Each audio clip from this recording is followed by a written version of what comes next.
What's up, guys? Welcome to another edition of We Do This Too Outdoors podcast. I'm your host, Courtney Williamson. I've got a super special guest on today. Met him at the NWTF at the retail booth. He's an awesome guy. He's real big in the outdoors. Seems like he's got a passion for the outdoors just like me. And it's awesome to run into, fellow hunters, fellow outdoorsmen that share the same passion as me. He's a Tennessee boy. Mr. Dalton Crumley, how you doing, brother? Man, I'm doing great. Thanks for having me on here, Courtney. Yes, sir, buddy. Like I said, we met at the NWTF, man, and I don't know if you felt the chemistry, man, but I felt like we were long lost brothers down the line. Got the beards and yeah. No, I mean, I feel the same way. We hit it right off, before the show, and just started talking, and I had seen a lot of your stuff, that you have out on social media platforms, and really digging it. Was actually looking forward to meeting you there on Friday. Awesome, man. I like to hear that, man. It was weird for me because, that was the first time that I'd ever worked for, a company down there. The first time I ever went to NWTF was probably like 2014, 2015, somewhere in there. And I've been ever since. And, it was a dream of mine when I walked in that place. Like, one day I'm going to be either here working for myself or representing the company. And I said, if I ever get that chance, I said, I'm going to do the best that I can for whoever I was there for. And luckily Retail gave me that opportunity. Met a bunch of great people there, got to talk about the shotguns, stuff like that, the new stuff coming out, the rifles, the pistols and everything. So it was cool, man. So I really appreciate that. Yeah. I worked the Ducks Expo in Memphis for Retail, and then got to be able to work NWTF for Retail through Hunter Flanders and whatnot. And man, really loved talking to the other ambassadors through Retail and whatnot, and really talking to the people about the great products that we have out and outcoming, coming down the pipeline and whatnot. You stand for it and believe in it and really want to promote it. For sure, man. And Retail, man, I tell people all the time, Retail was one of those brands that I was actually using before, anything ever happened between us. I was using it, 3 to 4 years prior to that. And the only reason I was using it because the first goose hunt that I ever went on, everybody's gun was jamming. Except buddies, and it's just like, what is going on? And then the next hunt I went on, when I had a Retail in my hand, everybody's gun was jamming except mine. Yeah. And I'm like, I was like, okay, I'm a believer now, and, dove shells, anything you throw in that thing, dirt, mud, rocks, I don't care what it is, it's coming out that barrel. Yeah. So, yeah. So I actually started shooting Retail around 2018, 2019. They had been over in Turkey for a while, and then got introduced to the States here in 2016. And a buddy of mine, Jordan Birch, he's a good dog trainer down in Dyersburg area down there in West Tennessee. He was like, man, you ought to try out a Retail. And so I went out on a limb, bought one. And just like you said, a lot of people tell you to break in a new shotgun with heavy loads. And like every new shotgun that I got from Retail, like, we're shooting doves, pigeons, really light loads. And I mean, it's just cycling, no jamming, no clicking. They really have a great product in this industry. Absolutely. Yeah, they do, man. And I've taken mine, through some pretty strenuous waters and stuff like that. I've dropped it in the water before. man, it's just I've had, especially my Masa Mar, man, it's been through hell. Yeah. I mean, it's been through some stuff, man. And I can tell you, it's tried and true. Like it was hard for me to put that gun up this year to try the Ace R because I was so used to it. And Yeah. then I got that Ace R in my hand. I was like, oh boy, this is Oh, my no, it was so the first time I actually got to, handle and, mess with the Ace or the Ace R, was at Ducks Expo in, Memphis this past summer, and I was like, "Man, this is a game changer." The one complaint about the, Masamara was that you couldn't put an extended tube on it. right. And when they told us, that we could now, and then I seen it firsthand, I was like, "Oh, yeah. Yeah, this is game changing." Yeah, for sure, man. Yeah, they have came out, like I tell all my buddies and all my friends everywhere I meet, they're not just a shotgun company anymore. No. They're RXP 22, fantastic piece. Um, their Game Lander, fantastic piece. I've got one, actually I've got two coming. And then I've got the RA22, 1522, which is like the Smith and Wesson 1522, to be comparable. Your flanker from, all you AR guys out there that don't want to spend a lot of money on your 223s, man, Yeah. that's it. And then they've got, the Ascend, which comes in walnut or black or whatever color you want, FDE. It's kind of your sporter rifle, it comes in 22 also. And then, um, there's some more coming down the line I don't want to talk about because I don't know if we N can talk about it just yet. Yeah, yeah, I don't know, Um, but I am excited, I will say that. yeah, I'm super Um, excited for what's coming down the line. we got a little bit of intel there at NWTF, and Yeah. I was like, "Man, I am stoked. Yeah. Let's go." Yeah. It's like, I'm pumped about that. But yeah, for you guys out there that are, wondering about retails and what we're talking about, Retail USA, it'll show you everything that we've got, there and, find your local dealer, go handle one and purchase one. And I promise you, you will not be, you can't go wrong. I'm just telling you that. Yeah, I'd say the satisfaction guarantee is right at 100%. Yeah. Yeah. Yes, for sure, man. But all right, man. I'm gonna take you back to the very beginning, man. So how old are you?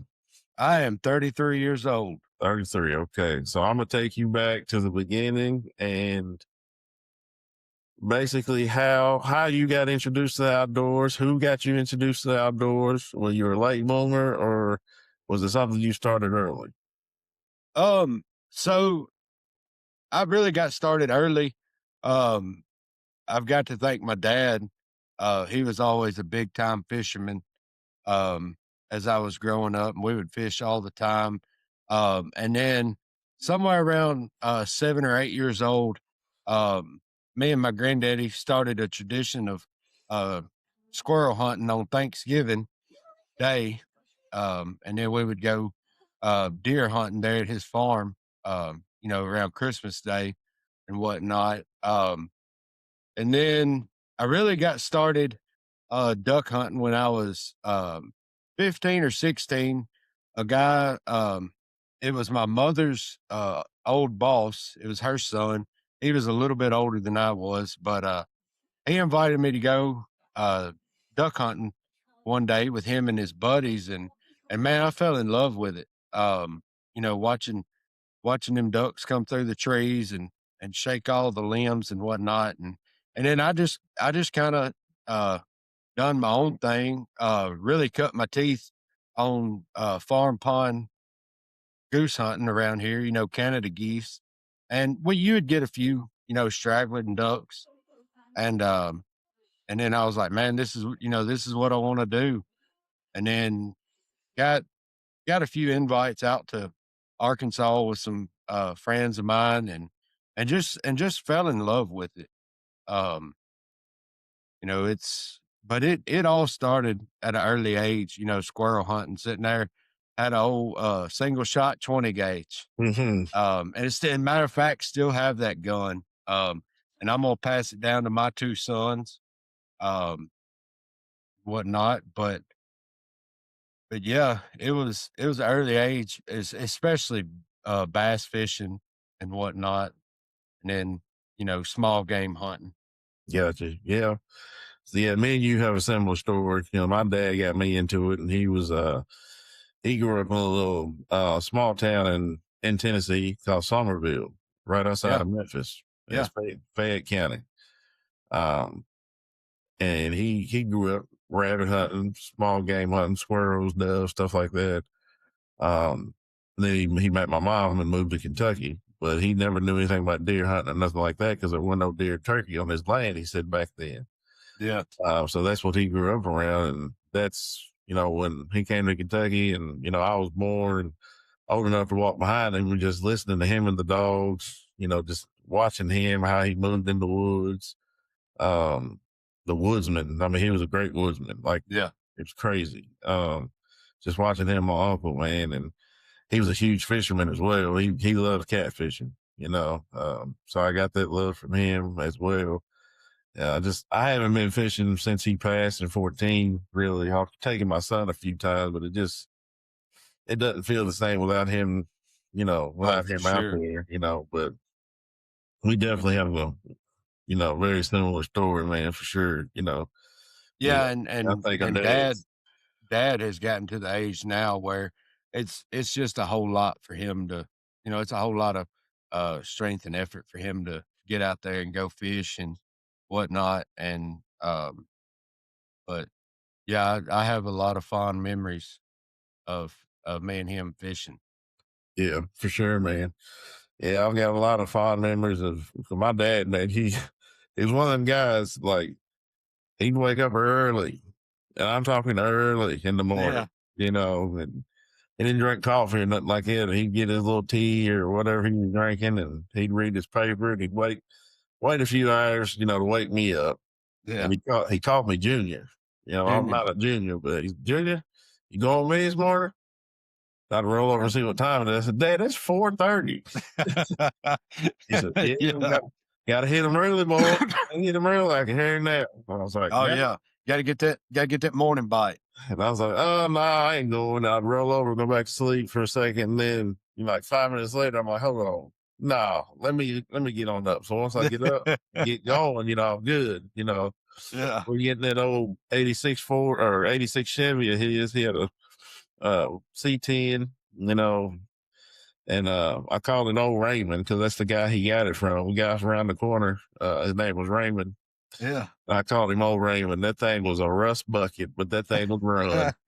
Yeah, And we'd get in that thing and stop at the gas station, fill up if you need to, grab a few snacks, and off, either to the river or the lake we went, man. We'd be there all day long.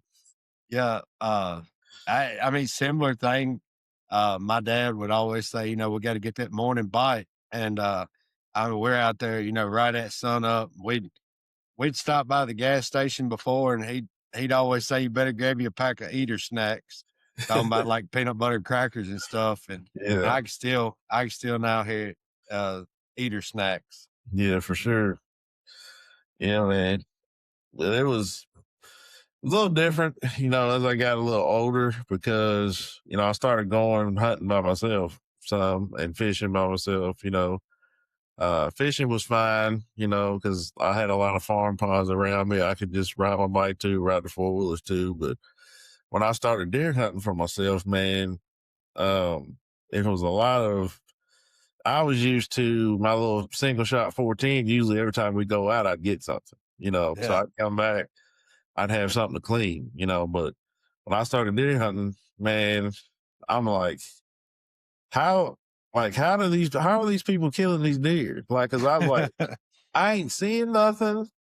Yeah, And when I do see something, it's, 100 yards up there, and I had just started shooting a bow. So I didn't feel comfortable shooting anything past 30 yards. And I'm like, yeah, how in the world, that was back then, everything was like on a DVD, where you had to put a DVD in and watch like yeah, Waddell and all these people. I'm just like, how in the world, you know? And it was got to the point, man, and I was like, I just had to go find somebody that was in my town to show me, like, what am I doing wrong? And finally, you know, my setup was all wrong. The wind was blowing the wrong direction. He's like, you're going to come from down here. Your scent's blowing straight towards it. No wonder you ain't seeing nothing. Yeah.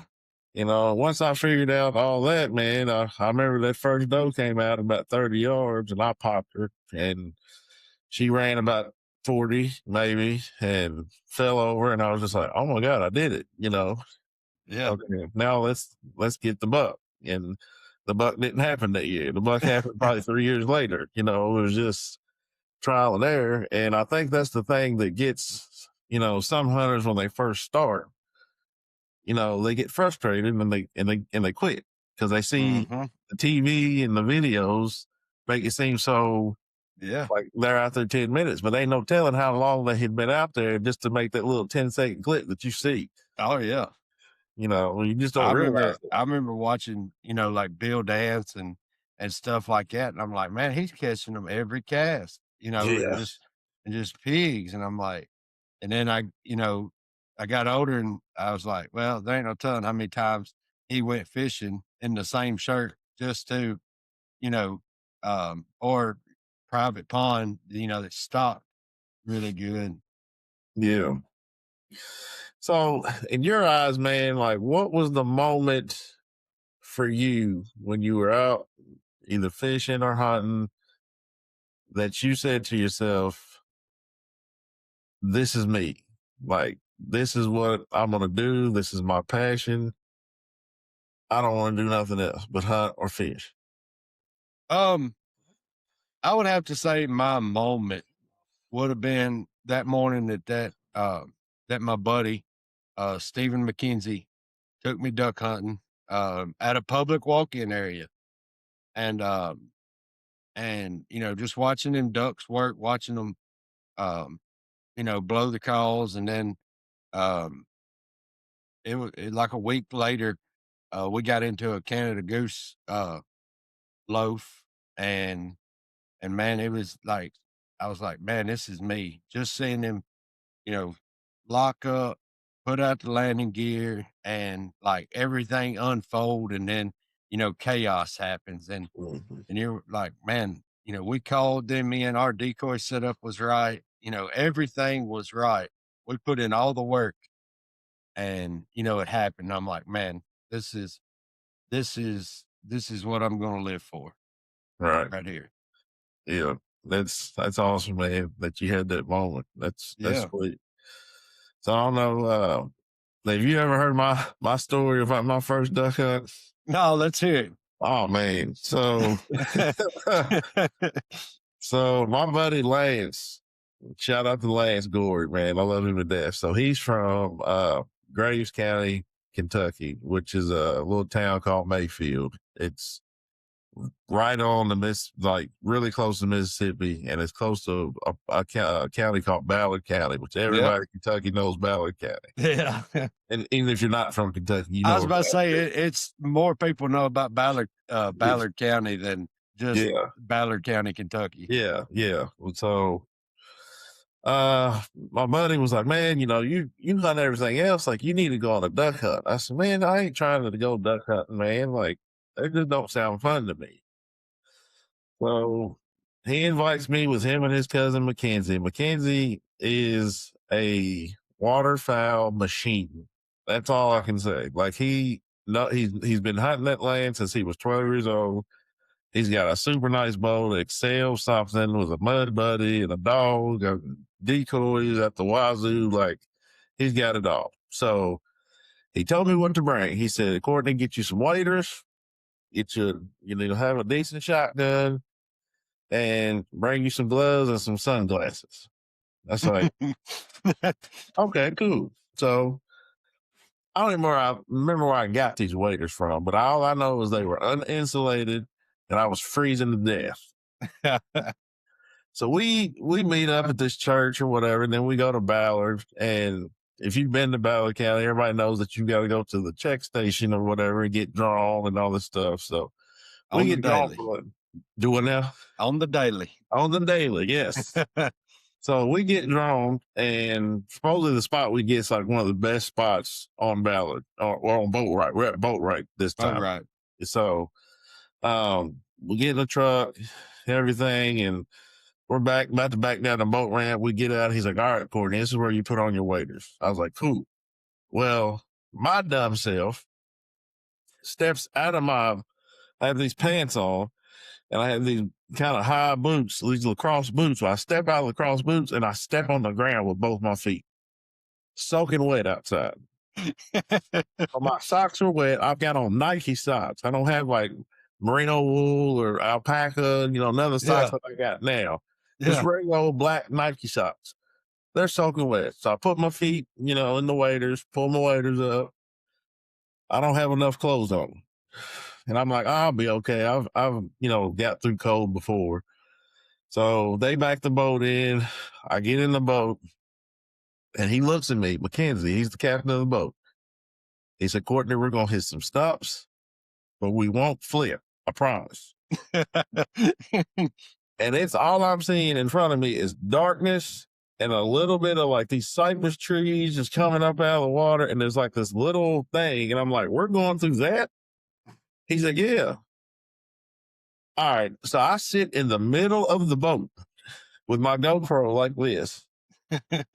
I'm scared to death. My eyes as big as a softball. My buddy Lance is just dying laughing this whole time. So we're going through all these cypress trees and swamps, and we're hitting bumps. I'm, jumping up and down like this with my GoPro. And I'm just sitting there talking to Jesus the whole time, like, I'm gonna die. Lord, if you let me get through this. Let me get to where we're going so I can get out of this boat and, kind of calm my body down. So he's like, okay, there's the hole. We're gonna set up on this side here. And I was like, okay, cool. And I'm like, where are we gonna sit? He's like, we're not sitting. I was like, what do you mean we're not sitting? He's like, we're gonna stand by these trees. That's why I told you to wear waders. All I can think about, it's 18 degrees outside, probably, or more, probably with the windshield. All I can think about was gators and cottonmouths. That's the only thing that was in my mind. And I'm just sitting there looking at Lance, and Lance's exact words was, welcome to crazy white boy shit. So we get on the boat. He's setting out the decoys, and he's got the boat light on and stuff like that. So I'm okay. I'm good because I'm watching the boat light. So I'm leaning up against this tree, trying to take deep breaths, calm myself down. Well, when he got all the decoys out and those lights went off, that's when I started freaking out. Because I couldn't see nothing or nobody. I could hear them talking, but I couldn't see anything. Yeah. And every little move I made in the marsh and in the timber, I'm thinking it's a gator that I'm stepping on. So I'm like doing this and freaking out. So I'm like, oh my God, Lord, please let me get through this. So daylight finally breaks. My buddy's like, okay, we can shoot at this time. And I look up and I just see ducks just flying back and forth. Well, what I thought was ducks. And I said, are those ducks? He's like, yep. And they're just flying back and forth, through the timber. And I'm like, this is cool. And so sunlight starts to break through even more, and I can start seeing a little better. So I turn the GoPro on, and I'm saying a little speech or whatever. Then all of a sudden, like 7 of them start coming towards our decoys. And I'm like, okay, showtime. So I'm like, when do I shoot? So I'm like, so I shouldered it. So I'm just waiting on somebody to say shoot. So I hear Mackenzie at the end say shoot. So we shoot. I think we ended up getting like 5 of the 7 or whatever. And he's like high-fiving me. And I'm high-fiving, like I got my gun in this hand while I'm trying to hug the tree because I don't want to fall in this water. So I'm like, like this. And I was like, okay, I'm cool now. So then another waterfowl, boom, boom. And I'm like, dude. So we didn't live it out that day, but I think we killed about 8 or 9. And we get back to the thing, and I'm absolutely froze at this time. And and I can't swim and water's up to my waist, I'm just like, oh man. But once them ducks started coming in, man, we had the time of our lives and I was hooked at that moment. So Yeah. it was pretty cool. They, um, as an avid waterfowler, you got to be a tree hugger and a conservationist all at the same time. For sure, Um, man. whether you're standing there or you're holding on for dear life, trying not to fall or whatnot. Yeah, man. So let's see, this will be my this will be my fourth year um in the woods, hunting waterfowl. We're actually going to Stuttgart in January of 27. A bunch of my buddies. I think we're still going. Yeah, so we're going down there. Me, some buddies I met in Mississippi, then my boy Trey, and my cousin Kenny. So hopefully everything goes good with that. So it's the first time I've ever been out of the state to hunt ducks. So this Are y'all going on a private deal or a guided deal or? it's a DIY type thing, but it includes the lodging. So we don't have to try to find places to go. But my buddy, AD, he's in Mississippi. Shout out to AD. I know you listen to his podcast religiously. He's the guy that he's the older gentleman of the group, the OG of the group. So he's been down to this place before and he said it's a ball. So Yeah. he pretty much knows all the hot spots and everywhere to go. And, it's going to be cool because like Trey, my buddy, he's got a podcast called The Dreaded Archer. You got to check him out too. He's never been duck hunting before. And then, one of AD's buddies, Anthony, he's never been duck hunting before. So you got two newbies. And then me and my cousin, we're super close here. Kenny, we're getting to go somewhere out of town. We usually just kind of stay around here. So we're getting to go out of town somewhere and actually, live it up. And because, he's been duck hunting a lot longer than me, but he's never had the chance to go to Arkansas. So now it's cool that me and him actually get to go together. So yeah, no, that's awesome. yeah. And I wish y'all the best of luck, down there. Um, like liable to go out there and fall in love with it and not want to come home. It's very possible, man. But speaking of these waterfowls and these ducks, man. So I've got a lot of buddies around my area, that are shooting these migra shells. They've been telling me about them forever, but I can't find any around here to test out or whatever. But everybody keeps telling me that, bro. I don't care where you gotta go, find you some migra shells and stick with them. I'm talking for doves. I'm talking for pheasants. I'm talking for anything. They was like, these things are amazing. He's like, the stacks that they come out with, I don't know how they do it. They said they're just amazing. So can you, talk a little bit about, migra for a little bit? Yeah. And before I get into it, you've got some very good buddies that are leading you down the right road. That you need to follow their lead. So all the scientists and Q-Tip and everybody at Migra, man, they done their research. And I was at NWTF 2 years ago and was talking to him about them, and he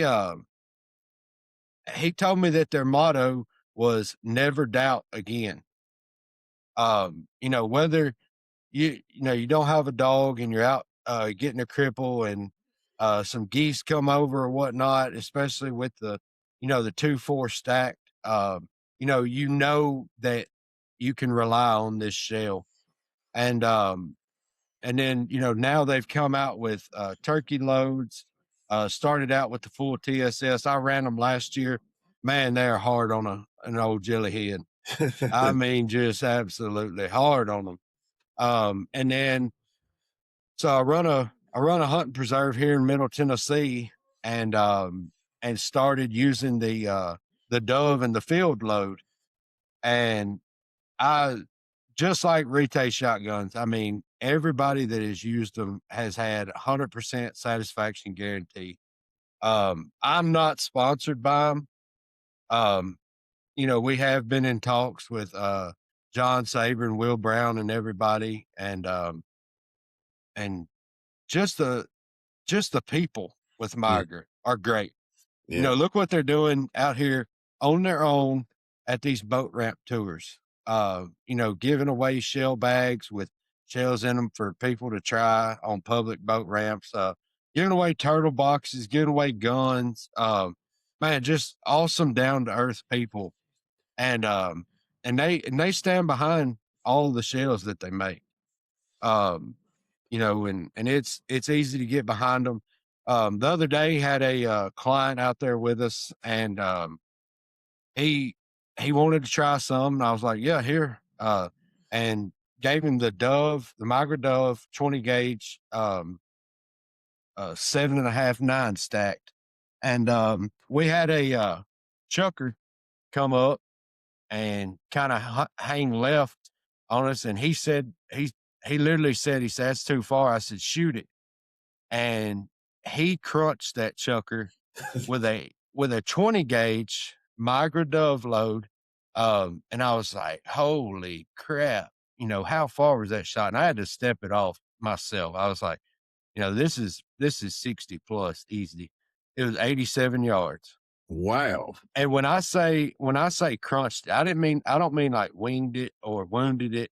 I mean, it was dead before it even hit the ground, just balled up. And I was like, That's man. insane. It was a 20 gauge. Yeah, and he looked at me and was like, "Well, I know my forever shell now." And I was like, "Try to tell you." That's funny, man. Yeah, because like I've talked to some of my buddies, my buddy, Dylan for one, like he's the one that got me on the retake train. Yeah, And he's like, bro, like you need to get you some of these micro shells. And he said, I've got some down here.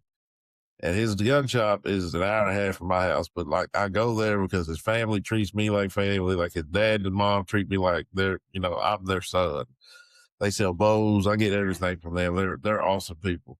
And he was like, bro, come down here and get some of these shells. Well, he ended up shooting. He's a professional archer as well. So he was gone to somewhere in Alabama to shoot. By the time I got down there, I don't think he told his dad to hold these shells for me. So I hey, go, they're flying off the shelf, man. yeah. So I got down there and I was like, where's my shells? He's like, what shells? I was like, he was supposed to hold me some shells. And he's like, micros? I was like, he said, dude, I can't keep them in the store. He said, No, when I order them, he said, somebody comes in and sees them. I don't care if they're 410s, 20s, 12s. He said, they're mine like crazy. He's like, I can't keep them in. And I said, well, where can I find some? He said, man, get on Rogers, somewhere like that and get them. And this was in the middle of freaking dove season. They're sold out yeah, everywhere. And I'm like, how in the world am I going to get my hands on these to try them if I can't get them, yeah. Um, and I'll show you a box right there. 1,300 feet per second. Look at the ounce on them. 1 1/4. What? 1 1/4 crunched, crunch. 80, what do you say, 86 yards? 87. 87 yards. Yeah, and it's like you can literally hold a shell up and another competitor shell, and you can see that the migras like go all the way to the top with the load, the pellets and whatnot, and then you'll have some blank space with others, and man, that premier wad that they use in it for pattern density, um, they've they've done their research, and they have top of the line shell. Yeah. So it seems like all the people that I have talked to, and the ones that I did talk to at retail when I was down at the booth that, were shooting, like everybody down there shot biker out of their Mhm. retails.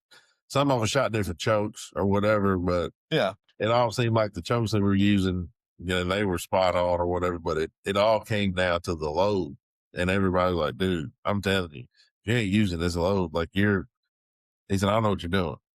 And I've been a Kent guy forever just because that's what, we've got around here. You can find them pretty easily and they're pretty inexpensive. And I've had some good luck with them, but I'm really excited about getting my hands on some of these microchips for this year and actually, putting them through its paces. So, Oh yeah. You know, right before NWTF show, me, my brother and my oldest son and my grandfather, we all went out to Northern Skies Outfitters in Jonesboro and shot the snow geese pretty good. And you know, a lot of people there, other clients was using, the big 3.5 inch shells and we shot 3 inch BB stack with two. And I mean, we were shooting them tall, like, I mean, tall. And the guide was like, our guide, he said, well, I know that I can call them a little taller. And I said, let's try it. And he'd call them a little taller. Boom. I mean, just fold them down. He said, I don't know when to stop on the tallness with y'all. And, man, shout out to Northern Skies. Matt and them, um, they, they really have it going on. Um, great guides, great guides. They made my 9-year-old son just feel like right at home, like he was guiding the whole hunt yeah. and whatnot. So shout out to them. Um, if y'all ever want to get on a good goose conservation hunt, or if you ever go to Canada, um, early fall, um, they have a camp up there. Um, great people.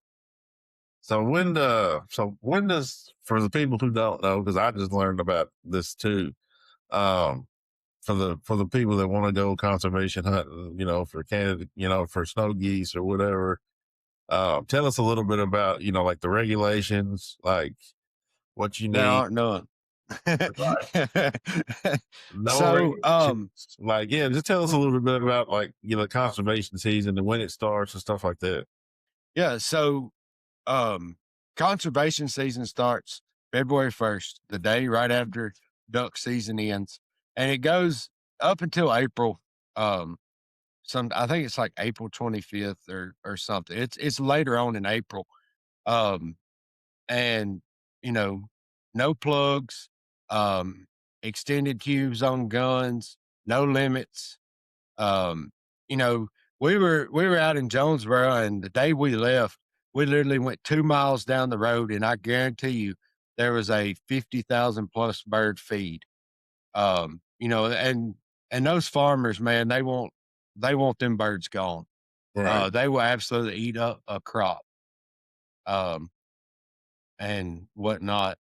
Um, and man, it's just fun. You- when the guide calls the shot, you know, everybody having extended cube and whatnot, you've pretty much got a case of shells flying just right then. You know, um, I mean, 125, 250 shells going off at one, big spin.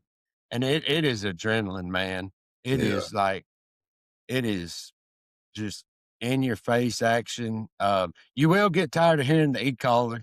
You'll hear it in your sleep. You'll hear Yeah. snow geese calling all night, but I've heard it's that. it's worth it. It is definitely worth it.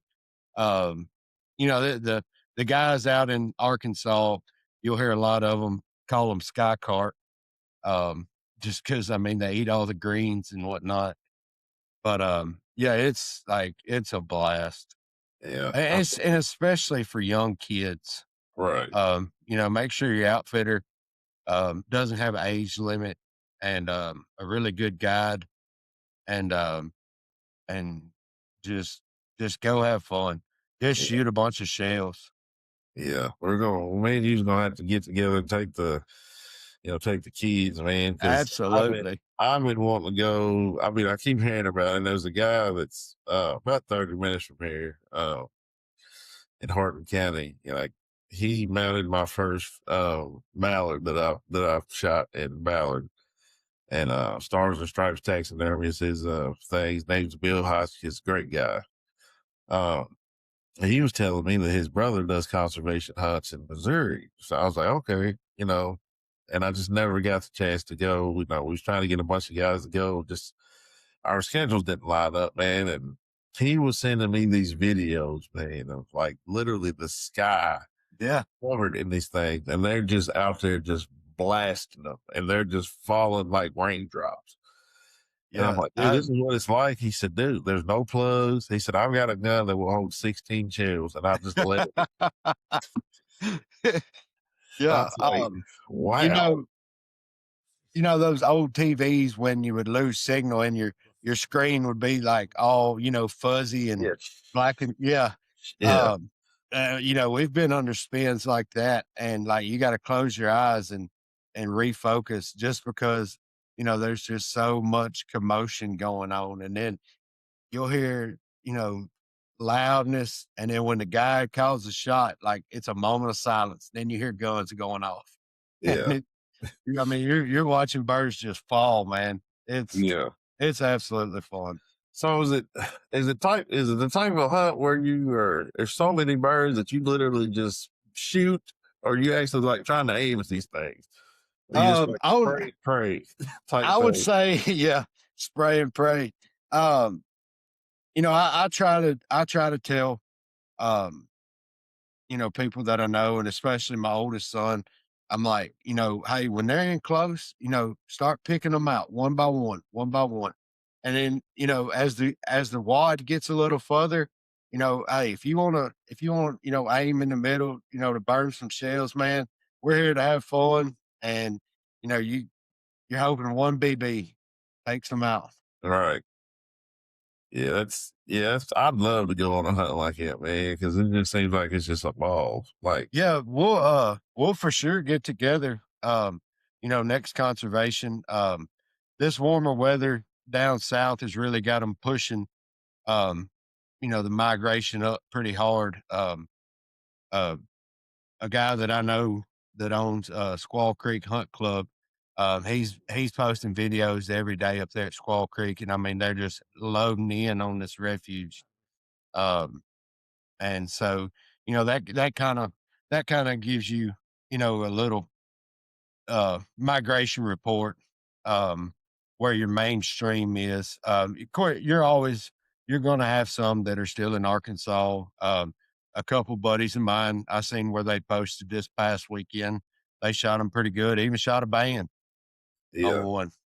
Um, but yeah, everybody everybody talks about snow geese and whatnot, and you would think that snow geese would like it cold.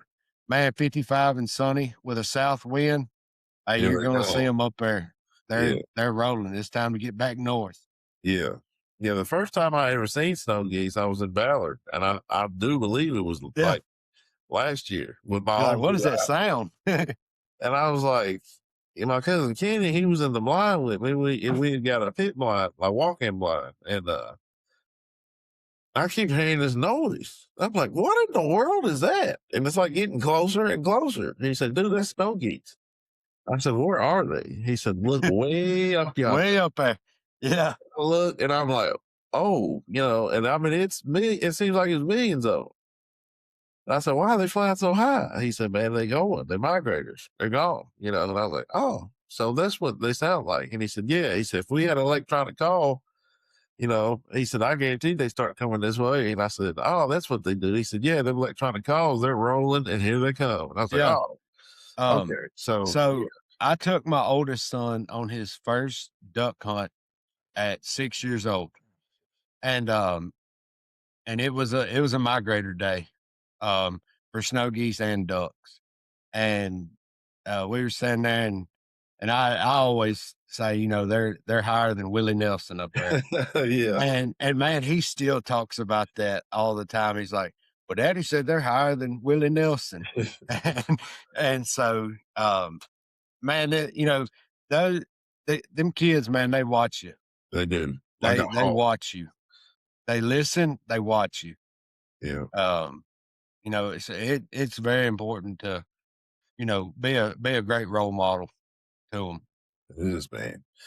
Yep, and, I see it every day, man. I'm a teacher, and, it's just, some of these kids, man, out there, you do have some bad seeds out there. Yeah. But for the most part, man, like these kids, man, a lot of them, that I see, that I deal with every day, they just come from sometimes broken households, broken homes. Um, sometimes they just need that one person to talk to. And I try to be that light for all the kids that come see me. It's like, man, if you ever need me for anything, I'm here. If you want to talk, Yeah, absolutely, man. I try to tell my oldest son and, everybody, I'm like, man, you never know what somebody's going through mentally or physically. you don't, man. You really don't. Clothes, makeup, and everything, can hide a whole lot. Yep. Yep, man. I tell people, man, I went through a mental health, spell there for a while. And, I feel like, especially in men, we try to Oh, hide that deep down, because, absolutely. oh, we're not men if we show our emotions. Like, no, that, Yeah. that, Yeah. that stuff will kill you, like literally. Yes. So, I mean, if anybody that's out there listening to me, I don't care who you are, like, if you are dealing with something mental health wise, find somebody to talk to. Like, do not Absolutely. feel like you are not a man because, talking to somebody about this. Like, this stuff will literally give you a heart attack or a stroke. Mental health matters, man. Absolutely, Mental man. health matters. It does, man. And I tell people all the time, like, what broke me out of my mental health, God for one. I Yes. think, two, being out in them woods. Yeah. I was just about to say the same thing, Mr. Courtney. I had a client Monday. He owned his own business, and we were joking about we were going to play the over under game on how many phone calls he was going to get that day at work, and he was like, "Nope, I'm turning on silent." And he said, I sit there Monday through Saturday answering phones. On Sunday, I do paperwork. He said, "Man," he said, I needed this." And I said, "Man, this is like a reset every day for me out here at the hunting preserve. Get out in the woods, you know, look at God's creation, look at all of God's wonders, and just reset your mind." That's right. Yep. That's it, man. And I look at it too, man. You're out there, you're enjoying God's creation. You're listening to, especially spring turkey season is the best time, I feel like. Yes. You're hearing Yes. them gobbles, you're hearing them owl hoots, you're hearing the crows, you're hearing the world wake up. Wake up. Yes, sir. And if you take time to make yourself, I think of it as a drone. If you're up in a drone, a drone's up in the air, and you take that drone all the way up and look down, you see everything God created. And then you see this little bitty speck down there. That's you. Yeah. So in the whole scheme of things, you're this big in the scheme of things. But in God's eyes, you're this big. Yes. Amen. It's Amen. it's one of those, like, it's mind blowing when you sit there and think about him being up there and looking down on something this big and caring that much about something like that. Yes. Um, you know, I I'm strong in faith. I grew up in church and still go and have my kids in church and but one thing that I always do at the preserve before every morning hunt and before every afternoon hunt, we pray. That's right. And I have gotten so many compliments on that, and even had a guy give his testimony as we're walking through the field, uh, hunting pheasants. And and man, that touched me that day. He had been a drug abuser and alcohol abuser for like 14 years. He said, "Man, one day I just woke up and accepted Christ as my Lord and Savior." And he said, "I've been clean ever since." And I was like, "Man, you know, that's awesome." God always works wonders. So there, we have a thing in my family. It's called "Don't Forget the Family Prayer." Yep. So when I was younger, like my family, we had a singing group. We had a gospel singing group called the Spiritualites. We used to travel everywhere, sing to all these churches or whatever. But so my grandmother implemented this thing that, when you gather in the evening, don't forget the family prayer. That means drop your head when you're about to eat, you pray, then you eat your food. And every Christmas, Thanksgiving, or whatever, my Aunt Ella would sing that song. And it just gets instilled in your mind. So, went to college, seen a lot of things, that tested my faith, just like, I know you know the story of Job. Tested him and tested him Yep. and tested him and tested him. Even told the devil, you can test him all you want, but don't touch it. He's mine. Yep. So I've seen a lot of things, and I was really, really close to almost jumping ship to another religion. We'll talk about that off air. That's part of my testimony. But Jesus always has a way. God always has a way of bringing you back. I don't care what road you've been down. I don't care if you're an alcoholic. I don't care if you're a drug abuser. I don't care what. He will always bring you back. But you got to ask him to do that. He's not going to just do it. Amen, brother. So the more and more that I got out there, I'm getting emotional thinking about it. I had a cousin of mine call me, and I was going down a bad path that day. He called me. He said, "Man, I just wanted to call and check on you, man. I just felt like you needed somebody to talk to." And right before he got off the phone and hung up, he told me, "Don't forget your family prayer." Yep. And dude, I was just like, and all my childhood memories came back, and I'm just like, what am I doing? And I just immediately dropped down on my knees, like, "Hey, God, I'm sorry for everything." I said, "You're sending a lot at me right now in college, but my mom and daddy put me on the right path. Thank God. Yeah. I'm on the right path." It's just, you're going to get tested out there. This all comes down to your faith, man. Yep. It's, I tell a lot of people, Courtney, that if you're not a believer, go read the book of Job in the Bible. yes, sir. Put yourself in Job's shoes. Yep. You're going to get tested. You're going to get pushed. And, life's going to beat you up.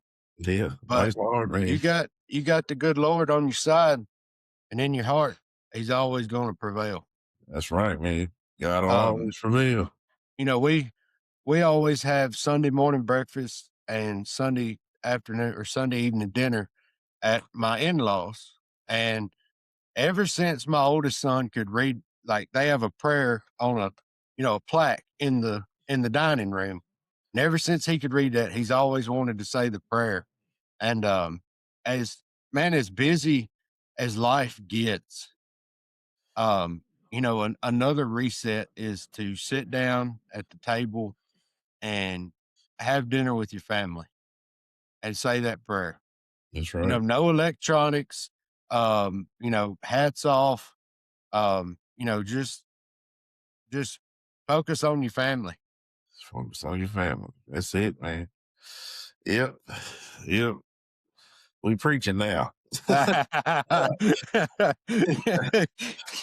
going to start hollering out hallelujah pretty That's soon. right, man. Yeah. You know how we are as Southerners, man. We get into it. Oh, yeah. Yeah. Hey, but it's an important thing. With everything that's going on in this world, today, it's important to, faith, family, friends, and then ducks. That's What right. I always like. That's what I always like to say. Yeah. Faith, family, friends, then ducks. Yeah, faith, family, friends, and then deer for me, then ducks. But Yeah. Ducks is getting up there though. It's up there pretty close to deer hunting for me now. Then, you know, 2 months from now, well, and here in Kentucky, I don't know how it is in Tennessee. Our season starts April 18th. For I'm wanting to say ours turkey is like April 11th. is April 18th. So How many how? turkeys are y'all allowed this year? So in the spring you get two, in the fall you get two, one a day. Yeah. But you can only kill long bears in the spring, and then in the fall you can think you kill a few hens. Yeah. It's a little different regulation, but I don't usually fall turkey hunt. I'm too focused It's on so hard, man. it. Is it really is? But Like, I've talked to a lot of people that fall turkey hunting, and they'll tell you, they get lucky. They're sitting in a deer stand and some walk by. yep, And, it's usually how it goes. y- Yeah, yeah. yeah, So here in Tennessee, we're allowed we're allowed two in the spring, and like you said, I think it's two in the fall. But one of those in the spring can be a jake, um, but one has to be a long beard, gotcha. whatnot. No more bearded hens. Um, that used to be a big trophy around here. Bearded hen, yeah, Yeah. yeah. I heard. Getting off subject a little bit. So I heard a rumor. I don't know how true this is in Hendersonville, Tennessee, that they are now allowing residents to hunt deer out of their backyard. Uh, And I think I don't know, but well, I would have to say that I could see that, but it'd have to be with the archery. yeah, it has to be with a bow. Yeah, it Yeah. has to be with a bow. And that's how, Seek One, that's how they got big.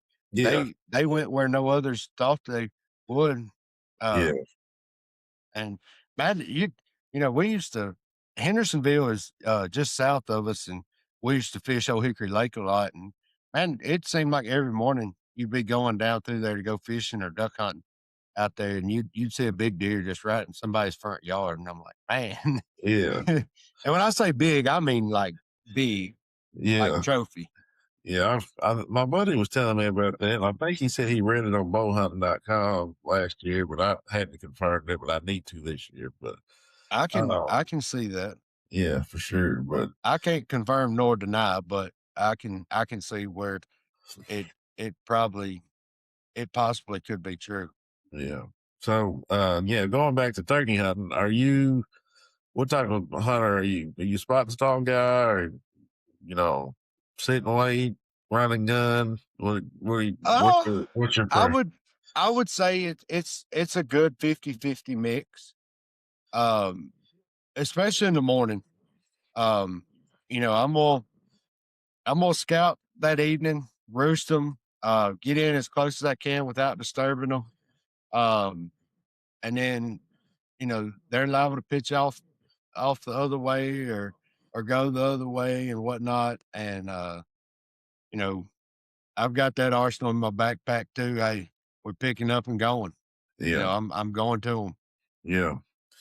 So the farm I grew up on, my mom's place, you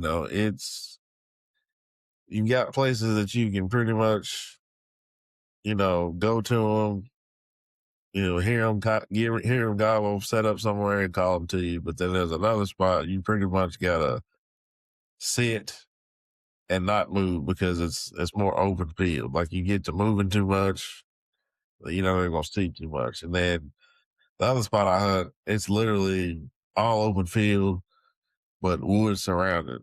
And it's like last season I called one from about 200 yards away off this ridge. Came to me perfect on a beeline, and I had a shell misfunction or shell malfunction, and I'll never use that type of shells again. I'm not gonna mention the name of the company, but we talked at the NWTF and everything was cool. With no drama in it. Yeah. It's like that happened. Yep. But after that, I didn't see any more turkeys on that land besides hens. I don't know where the gobblers went, but I didn't get to harvest one last year, and But this year, I got cameras out, been, seeing some pretty decent birds already.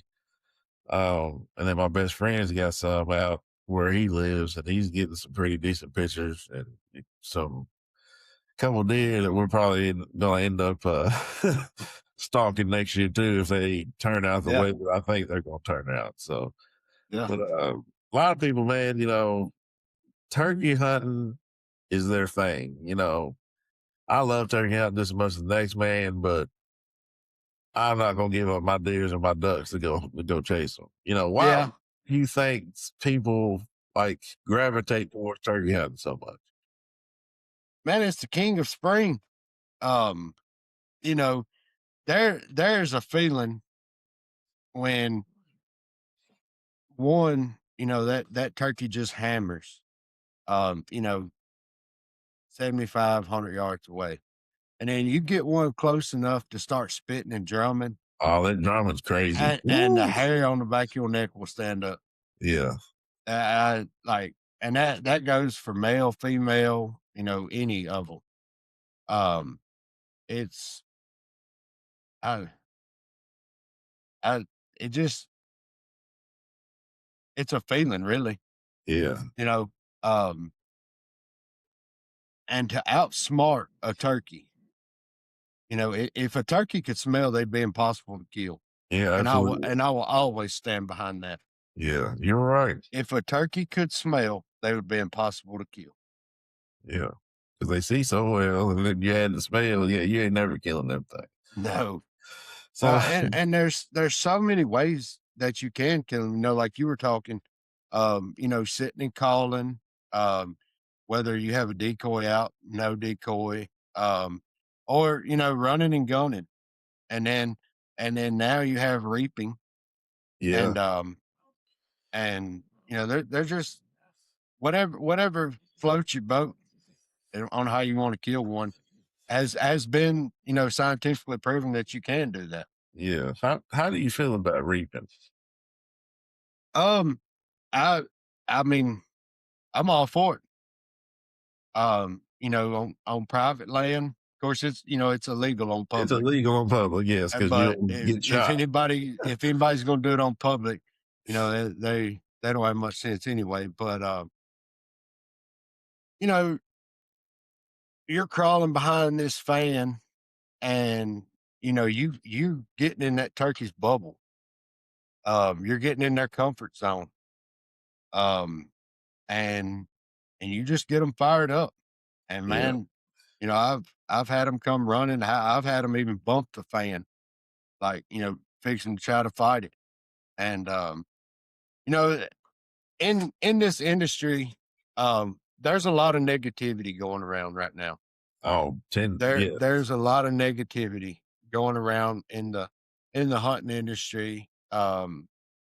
And it just it's kind of disappointing, really, um, to see everybody just so judgmental on how everybody else does something.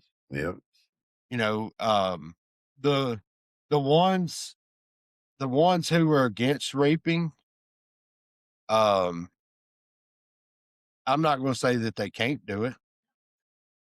But you've got to have patience. It's not as fast as everybody thinks it is. right, The only time that it gets fast is if they are on a beeline, absolutely running to you. right, You've done gotten way too close to their hens, um, you know, and they're trying to establish dominance. right, Um, but the old school way still works, man. yeah, The sitting and waiting, calling, um, no decoy. They're just going off of where they heard that last call from, right. and they're curious creatures. They very, very curious. Yep, Um, they're looking for that hot hen. Um, but you know, the negativity in the industry is very disappointing to me. Um, and I try to spread positivity to good state. everybody that I talk to. I know for one instance, we were we were at in NWTF at the retail booth that Friday, and it was about 3 o'clock. We were crowd was starting to wind down a little bit, and I don't know if you've ever heard of them, Big Dreams Outdoors. I haven't. They're big on taking special needs kids hunting, and I think that's awesome. Yeah, that is awesome. Um, and they come up to us. Me and Mr. Lee Phillips was standing there. Everybody done shagged out of the booth, Yeah. and this special needs lady come up and said, "I've got a story to tell you." And I was like, "All right." She was like, "I killed my grand slam this year." I was like, Wow. "Man, that's awesome." And the I don't know if it was her mother or caretaker or what. She was like, "Tell them what gun you used." And she couldn't tell us what model it was, like the Ace or the Game Lander or the Masamar or anything. All she could say was Rite. Yeah. And her caretaker told us, she said that that's all she talks about is Rite. And That's I'm like, awesome. man, that is so awesome. Yeah. Yeah, that's sweet. That's awesome. Yeah. I'm, of course, now with the preserve, we get a lot of people that ask, if we have an age limit, and I tell them no. We don't have an age limit, but you know, if I see that the kid is not being safe with the gun or can't handle the gun, you know, um, we've got to do something else about it. Right. Whether it's the parent or guardian, help them hold the gun up, or hand them the gun once the dog's pointed or whatnot. Because in the end, safety matters.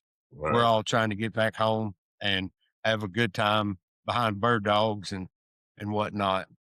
Yeah, for sure, man. Yeah, going back to that's awesome about that Grand Slam though, man. That's freaking awesome. But going back to the negativity. So I've been seeing, I know you've seen it too, a ton of videos on TikTok, Instagram about these people talking like bad about the NWTF convention this year, talking about the real hunters ain't going to this, the real killers ain't going to this. I'm like,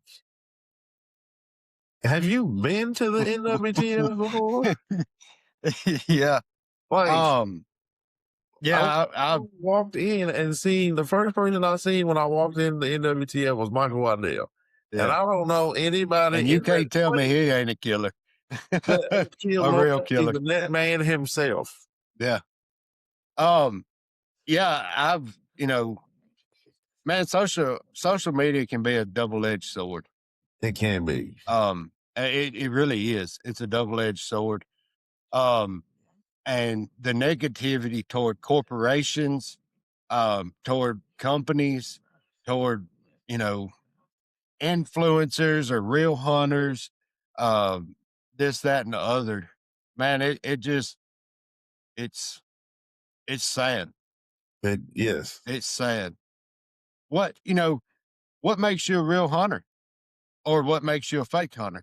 Right. Like, and nobody can answer these questions. Like, No. it's like, what makes you a real hunter? Like, for example, like when people come up to me and, if I go on like a gun shop or something, I've never been there before, they assume because I'm African American that I don't know what I'm talking about. Then I get to talking about my brand, showing them pictures, and they're like, oh, so you hunt. Yeah. Like, what does hunt mean? Like, Like, I mean, I know they sell camouflage anywhere, and whatnot, but um, you know, and it all goes back to getting out in the woods. Um, there's people that hunt that never take a camera, nothing. That's just their time alone. yep, And then there's people that take GoPros, cameras, and they still kill the same amount, but they have it recorded for memories and yeah, um, promotional uh yeah. deal. yeah, keepsakes or, like Yeah, promotion, and yeah. there's nothing wrong with either one of those. No, no, no. Um, I don't know what this real killer or real hunter or fake killer and fake hunter is. That's just, But the negativity, it has to stop. Like, it honestly does. yeah, Um, it's getting bad. are we negativity towards somebody's beliefs? Are we negativity towards somebody's actions? Are we negative because they done this and we haven't yet? Right. It sounds like a lot of jealousy. Yep, that's what it sounds like to Um, me. 'Cause I'm like, dude, but I go literally because, from the first time I ever stepped foot in there, you know, the hunting community, yes, there can be, a lot of negativity, but the hunting community, man, has been some of the most welcoming people I've ever met in my life. From turkey hunters to deer hunters to duck hunters, man, it's just, getting together a bunch of, hunters, people, influencers, whatever you want to call them, in one place having a good time. Like I seen so many smiles from kids that weekend, just being with their dads, being with their moms, seeing the people that they look up to. You know, it was just an awesome time, man. And I just don't see how something negative can come out of that. yeah, you know, um, and what it boils down to is like, you know, it's just like, somebody don't dress like I do, or somebody don't, call like I do, or somebody doesn't buy the same thing that I do, or somebody doesn't hunt the same thing that I do. Right. Um, and then that just turns into negativity, man. It does. And it takes all kinds to make the brotherhood and the sisterhood of the hunt. Um, no two people are just alike. No. It's like me, man. I'm a diehard ground hunter. Like I don't hunt saddles. I don't hunt tree stands. Yeah. It's not. I'm not bashing the people that do. Yeah. It's just my preference. And I prefer a compound bow over a crossbow. But I'm not bashing the crossbow Yeah. people. I'm not bashing the recurve people. It's just the way I prefer to hunt. And this is the way some people prefer. Like I heard something this weekend, like on the internet, that said it was under the 24/7 Hunt Boys had on I think they had on Sika pants with their shoes and like a 24/7 shirt. And the comment was, "Oh, so we're making camouflage a fashion statement now instead of a hunting statement." Like, who said you can't wear camouflage with a duck hunting t-shirt? Like, who Yeah. cares what he has on? You didn't pay for it. Like, who? Man, I Why? tell you, Like, why? shout out to them 24/7 boys. Renard, Daryl, and Ricky, and Oh Auburn, and all yes, of them. great guys. Um, you know, you never know what they go through. All the clout and whatnot, and racism, and this, that, and the other. And at the end of the day, they're just out there trying to be you know, a trendsetter and kill ducks on public. Right. They grind on the public. They grind on the public, man. They And do. that is the hardest place to grind at. Absolutely, man. It is, man. It's just, I just don't understand the hate, man. Like, who cares if somebody's Yeah. wearing sticking pants with what I'm like? Amen. It's just, like I said, it's just jealousy. That's all it is, man. Like I'm into their dove hunt down there in Warner Robins a couple times. Yeah, I mean, look what they do for the community down there, Yeah, and man. everywhere. Yeah, it's a big time down there for sure. And It's and how do you sit there and hate on somebody, whether they're white, black, brown, yellow? You know, uh, you it. don't see color in this industry. No, you're not supposed to. But I had a conversation with a guy in Academy Sports one time, and I had on a camouflage T-shirt, and I had on some khaki pants. I think I might have had on some Jordans. I don't remember what I had on that day. And he got to talking to me. He said, So you hunt? I said, yes, sir. He said, where you hunt? I said, pretty much whatever's in city. And he's like, but you got Jordans on and a t-shirt. I was like, yeah, but I have a camo t-shirt on. He's like, Jordans and camouflage do not go together. I was like, sir, I can wear what I want to wear. For one, you ain't buying this stuff. And I said, I didn't feel like putting on my boots today because I have my boots on all the time. So give him my card or whatever and show him, it's like, hey, I got a podcast and everything like that. And I got a brand or whatever. And he goes, huh, another one of y'all. I said, what do you mean by that? His exact words. He said, I wish I would stay out of the white man's world. And when I tell you in that moment. Are you serious right now? Yeah. Oh my God. And when I tell you, man, if it had not been for the Lord and hearing my dad in my ear in that moment, I don't know, I'd have probably been in jail. And I just we'd all bailed you out. We'd all bailed you out. I literally just looked at him and just smiled. And I said, sir, you have a nice day. And when I got in the truck, man, like I had so much rage built up to me, man. And I was just like, I can't believe he just said that to me, But I know I did the right thing by walking away. But that's some of the stuff that, I've dealt with, and I know Renard have dealt with it too. Yeah. But it's just like, why do we think that one sport belongs to another race and not to everybody? Or why one race can go in a certain town, but another race can't go in. You know what I'm saying? Like, yeah. Racism is something that is taught. It's not natural. Absolutely. Racism is taught. It's not natural. It's taught. Because you could have two kids like side by side. They play forever. Nobody knows one is white. One of them, they don't know the other was black unless somebody tells them that. But I do feel in my heart, I really do, like that is getting a lot better simply because some of the older generation is dying off and they're not leaving that to the next generation, Yeah. I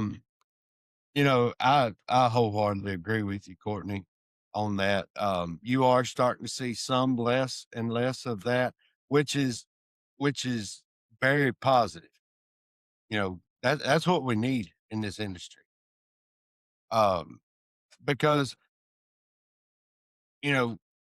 there's a lot of people that may look at me and be like, oh, he hunts, he's just normal, but somebody like you stepping up, doing your own thing, being a trendsetter and, all about the kids and whatnot. And they're like, hey man, I'd go hunting with that guy. All right. I want to follow that guy. Yeah. And I think you have a great thing going, Courtney. I was so excited when I got the invite to be on here with you and talk about Rite and Migra and the negativity and positivity and the good Lord above. I really feel that, the world needs more people like you. Well, I appreciate you, brother. And I feel like the world needs more of what me and you are doing now. Like just sitting here and talking about it. I came up from a different background than you did, but we're sitting here as brothers with the same passion, the same beliefs, having a conversation, and like I tell everybody that's ever been on my podcast, like you have my number, you got my Instagram, email, whatever if you ever need anything from me, you let me know. And if it's in my will, if I can do it, I'm gonna do it for you. Just because we're friends. That's what friends do for each other. It don't matter about what color you are. It don't matter what creed you are. It's about the character of a man. Yeah, and that goes back to that goes back to the chemistry that you was talking about when we met at NWTF. I walked up to you and started talking to you just like you were my brother. Right, You man. know, I didn't see color. I didn't see race. I didn't see, you know, beliefs and whatnot. But That's I how it should walked be. up, started talking, and hey, we hit it off, and here we are now, talking about our favorite things. That's right, man. That's how it should be, man. I Uh, wish, more of the world would be like this, because right now, we're living in, I feel like we're living in biblical times, man, and, there's so much division that's, people are trying to cause, between, whites, blacks, and, everybody, man. And, you know, yeah, and also, the biggest thing in the world right now is entitlement. yes, Everybody feels that they're entitled to something, and that's fine. That's fine, but they take that entitlement way too far. You know, it's yeah, I just thank the good Lord above. I get to see another day every day. that's me, man. Any day above ground is a good day, man. Yeah, I thank the Lord for it, man. But yeah. yeah, man, before we did get down a crazy rabbit hole, uh, so I got some what I call rapid fire, man. Okay. So first thing that comes to your mind when I ask you the question, let me know. All right. We're gonna do what I like to call turkey truths. Uh-oh. So roost 'em or blind call, Roast them. decoys or no decoys. Different situations. Okay, 12 gauge or 20 gauge. I'm a sub gauge guy. I hear you, buddy. Slate call, box call, mouth call. Mouth call. Got you. Less movement. Let's move on. Got you. Tight choke or more open choke? I shoot at Indian Creek. Yeah, Um, great. I like the tight chokes. I got you. I think I know the answer to this one, but TSS or regular? Migra hybrid. There you go. And the last one, let's go with red dot or no red dot. No red dot. Got you, man. Heck yeah. So I'm a I'm a roost 'em type of guy too. I like to try to roost my turkeys. I love decoys. I just have a thing for 'em, and I don't I don't think I'm good enough to go out there without any decoys. Personally. I would have to disagree with you. Um, Everybody's good enough to go out there without a decoy. Because one, without a decoy, like we talked about earlier, they're curious creatures. They are. They're out there, those bachelors looking for them hot hens. And if they see a decoy, um, that doesn't move for 15 minutes on their way up, they're like, whoop, yep, we're going the other way. Right. That was fake. Yeah. But you you you put in some good calling and good call notes to them, and they're gonna get curious. Yeah. You're right. Yeah, I might try that this year. But you said you're a sub gauge guy. I grew up basically. I've had them all, but I've always I've always loved the 12. But the past couple seasons, dove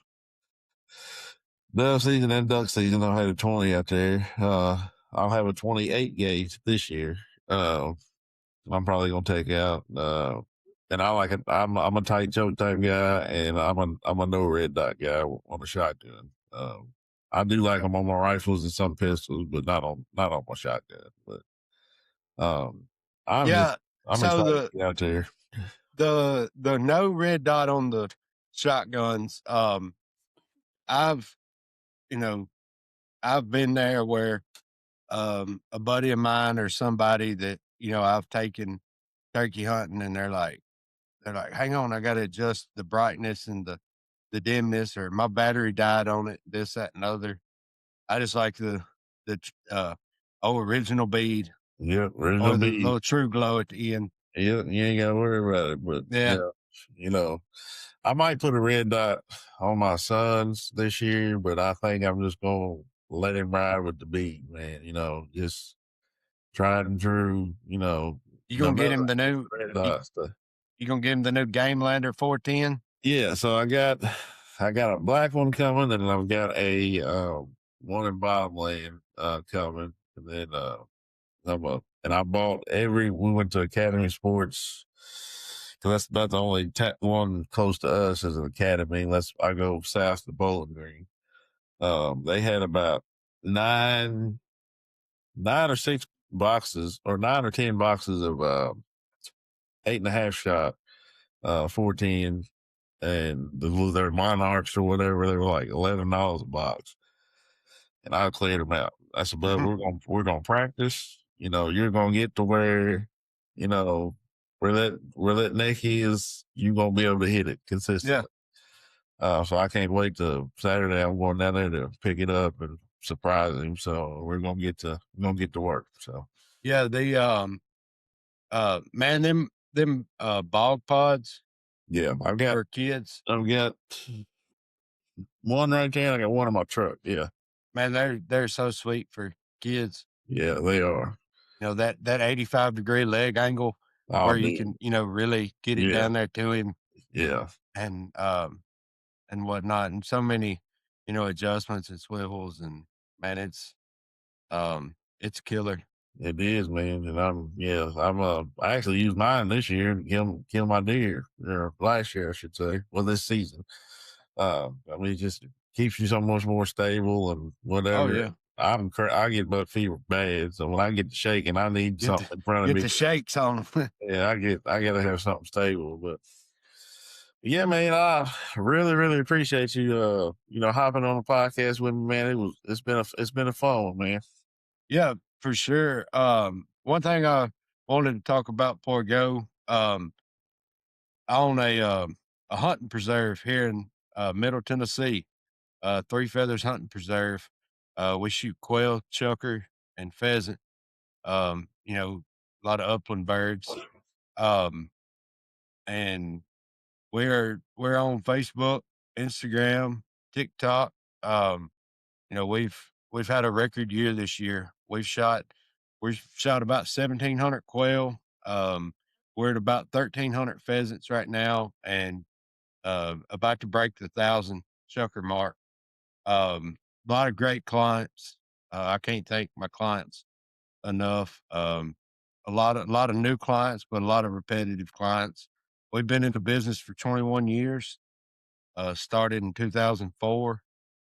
Um, but yeah, check us out. Courtney, come down here. We'll get on some pheasants. Bring that boy down here. Well, dude, I just gave you a follow, man. Yeah. Three fellas hunting, man. Yeah, I seen it light up on my phone sitting here on edge of the Yeah, screen. I s gave I you a seen it. follow, man. I just gave you a follow. Yeah, I'll definitely get him down there, and both of us down there with you, because I don't think how far what part of Tennessee you say you're in? Cedar Hill, Tennessee, Cedar Hill. just east of Clarksville and, just north of Nashville. Got you. So you're, let's see, you ain't too far from me then. No, we get a lot of clients out of Bowling Green. Yeah, you're 2 hours from me. So Yeah, you're in Robertson County. Okay, yeah, yeah. I know you. yep. Yeah, yeah. So I actually went to college at WKU in Bowling Green. We used to come to Nashville quite a bit for the Opry Mills and the Bass Pro, and you know just to What go. about Broadway? Been down there a few times too. Yeah, down there a few times too. Yeah, Yeah, yeah. We had a ball down there in Nashville. It's one of me and my wife's favorite places to go, man. oh, there's a lot of good on Broadway, um, no doubt. Lot of history, Yeah, a whole lot of history. lot of history. Um, but no, check us out on Facebook, Instagram. Book a hunt with us. Come try out a retake. Come try out the migras. Have a good time. Yes, sir, man. Yeah, man. Before we get out of here, man, you care if I pray for us? No, sir. Don't mind at all. All righty, brother. Father God, I just want to thank you for allowing Brother Dalton to get on my podcast and tell his story about how he got started in the outdoors and everything. Father God, I just ask you to bless him, bless his family, bless him in every endeavor that he has, Father God, and bless him to his heart's desire. Father God, just let him always remember for where his help comes from. And Father God, just bless everybody that's in the sound of my voice, everybody that's going through something right now. Father God, just help them to look to the hills which their help comes from. And I just ask all these things in the mighty name of Jesus the Christ. Amen. Amen. Amen. Yes, sir, brother.